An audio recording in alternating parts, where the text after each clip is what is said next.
Nintendo. Un nom qui rime avec amusement, créativité et révolution du jeu vidéo. Des classiques d'arcade comme Donkey Kong au phénomène culturel de la Wii, Nintendo a toujours tracé sa propre voie. Ils n'ont pas peur de prendre des risques. Ils font confiance à leur instinct, repoussant les limites de l'expérience de jeu. Mais imaginons une chronologie différente. Un monde où la Nintendo Switch n'a jamais été lancée. Nous sommes en 2025. Le paysage du jeu vidéo est radicalement différent.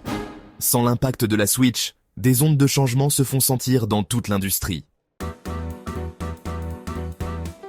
La Switch, sortie en 2017, a changé la donne. Elle a parfaitement intégré la puissance d'une console à la portabilité d'une console portable. Cette nature hybride a captivé des millions de personnes. Les joueurs pouvaient jouer à The Legend of Zelda Breath of the Wild sur leur téléviseur, puis poursuivre leur aventure en déplacement, en toute fluidité. Sans la Switch, ce concept hybride n'existerait peut-être pas.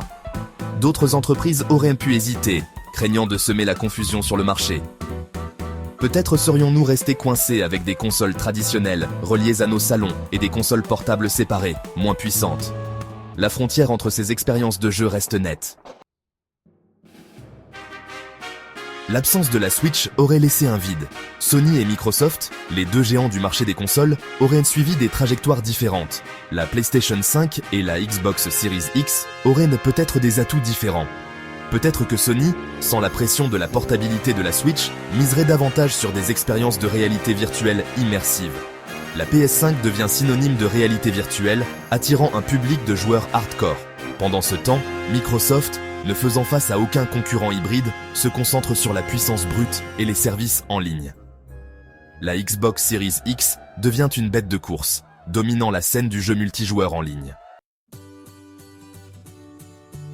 L'influence de la Switch s'étend bien au-delà du matériel.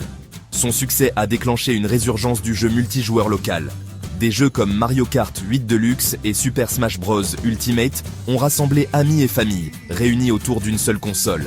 Sans la Switch, cette tendance aurait pu s'estomper. Le multijoueur local, souvent considéré comme une relique du passé, aurait pu rester en sommeil.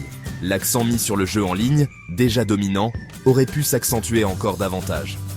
Le sentiment de communauté favorisé par l'accent mis par la Switch sur le multijoueur local pourrait être perdu.